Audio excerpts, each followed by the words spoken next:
Bonjour à toutes et tous et bienvenue dans Parlons-en, votre rendez-vous avec l'info qui prend son temps. Voici les titres de ce mardi. Guerre en Ukraine, jour 1098. À peine les dirigeants européens repartis après un sommet hier à Kiev que la guerre s'est rappelée à la capitale ukrainienne. Alerte aérienne sur Kiev ce mardi matin. Écoutez sur place Emmanuel Chaz.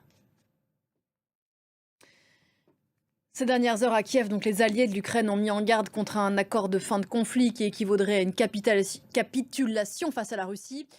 Il y a eu une conférence de presse, il y a eu des poignées de main, des sourires, mais en réalité la distance se creuse entre les alliés et les États-Unis. Illustration avec ce vote aux Nations Unies. Washington s'est opposé à une résolution écrite à l'occasion des 3 ans de la guerre en Ukraine, résolution qui qualifie la Russie d'agresseur.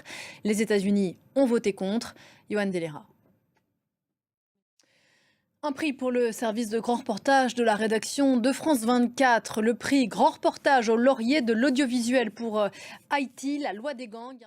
Voilà, Haïti, la loi des gangs lauréat. Donc ce grand format des lauriers de l'audiovisuel catégorie grand reportage à revoir sur notre site internet. Tout autre chose enfin, c'est l'histoire d'une femme qui tombe amoureuse d'un musicien et c'est l'une des chansons les plus célèbres du XXe siècle.